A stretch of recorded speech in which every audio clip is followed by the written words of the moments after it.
Today, we're diving into the wild and wacky world of unconventional points of view in fiction. We're talking narrators who are dead, inanimate objects that can think and feel, even hive mind collectives that experience reality in a completely alien way.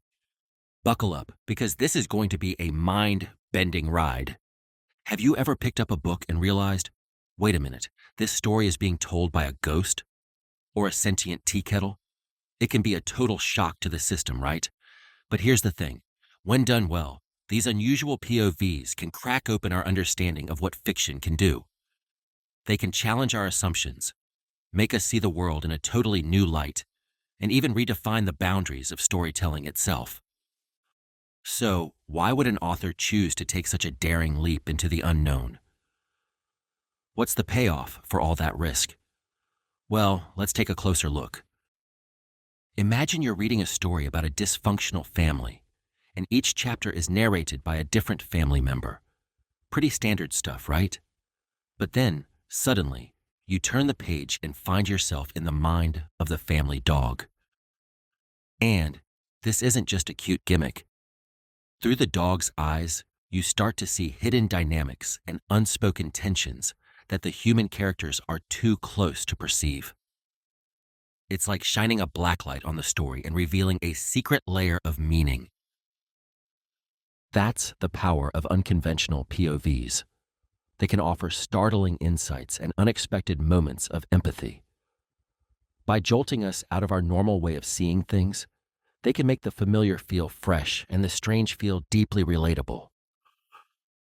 Take the novel The Book Thief by Markus Zusak. The narrator of this story is none other than death itself, an omniscient yet strangely vulnerable presence who witnesses the tragedies of World War II through the eyes of a young German girl. It's an audacious choice, but it works, because it's so perfectly aligned with the book's themes of mortality, loss, and the enduring power of human connection. Death's voice is wry, haunting, and ultimately deeply compassionate, a perfect guide through the story's darkest moments. But let's be real. Pulling off an unconventional POV is no easy feat. It comes with some major challenges and potential pitfalls. For one thing, you're asking readers to take a pretty big leap of faith. They have to be willing to suspend their disbelief and go along for the ride, even if that means accepting a reality where cats can philosophize or trees can fall in love. And then there's the question of sustainability. Can you really keep readers engaged with a non-human narrator for the length of an entire novel? It's one thing to dip into an animal's perspective for a chapter or two, but maintaining that voice and making it feel authentic and compelling over hundreds of pages is a serious challenge. So, what's the secret to making an unconventional POV work? In my experience, it all comes down to integration. The unusual perspective can't just feel like a gimmick or a parlor trick. It has to be woven into the very fabric of the story. It has to serve the characters, the themes, the emotional core of the narrative in a way that feels organic and essential. Here's what I mean. Let's say you're writing a science fiction story about a hive mind alien race. You could just use a regular old human narrator and describe the aliens from the outside, but wouldn't it be so much more fascinating to actually inhabit their consciousness? To experience their thoughts and sensations as a buzzing, interconnected web of impulses and impressions? If you can pull that off, if you can make the reader feel like they're truly inside the mind of a different species, seeing the universe through utterly alien eyes, then you've achieved something rare and wonderful. You've used the unconventional POV not just as a flashy trick, but as a profound tool for imaginative empathy. But here's the thing. To get to that level of depth and resonance, you can't be afraid to experiment. You have to be willing to take risks, to push past the boundaries of what feels safe or familiar in your writing. Maybe that means playing with form and structure, like Jennifer Egan does in A Visit from the Goon Squad, where one chapter is written entirely as a PowerPoint presentation. Or maybe it means delving into the consciousness of an inanimate object, like the titular character in The Bloody Chamber by Angela Carter.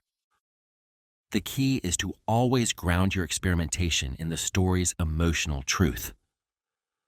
Push the boundaries, but never lose sight of the human heart, beating at the center of your narrative. Use the unconventional POV as a lens to magnify and illuminate the themes and feelings you want to explore. And don't be afraid to revise, to refine, to cut away anything that isn't serving your story's deepest goals. An unconventional POV is a powerful tool, but it's not a magic wand. It won't automatically make your writing profound or original. You have to put in the work, the care, the ruthless self-examination to ensure that every element of your story is working together in harmony. But when it all comes together, when the unusual perspective feels not just believable, but inevitable, when it cracks open the story in a way nothing else could, that's when you know you've achieved something truly special. You've created a narrative that doesn't just entertain or inform, but expands the very possibilities of what fiction can do. So, my fellow writers, I challenge you to take a walk on the wild side, to let your imagination run free and see where it takes you. Maybe you'll find yourself in the mind of a mountain or a virus or a constellation. Maybe you'll discover a whole new way of telling stories, of connecting with readers, of seeing the world. If you want to support this channel and gain access to exclusive content, be sure to check out the link in the description. But for now, I want to hear from you. What's the wildest, most mind-bending point of view you've ever encountered in a story? How did it make you feel? What did it teach you about the power of perspective? Share your thoughts in the comments below, and let's keep this conversation going. Because that's what unconventional POVs are all about. Expanding our conversations, our imaginations, our empathy. They remind us that there are infinite ways to experience and understand the world, and that fiction has the power to transport us into all of them. So keep reading, keep writing, and keep pushing the boundaries of what stories can do. I can't wait to see where your unique perspective takes you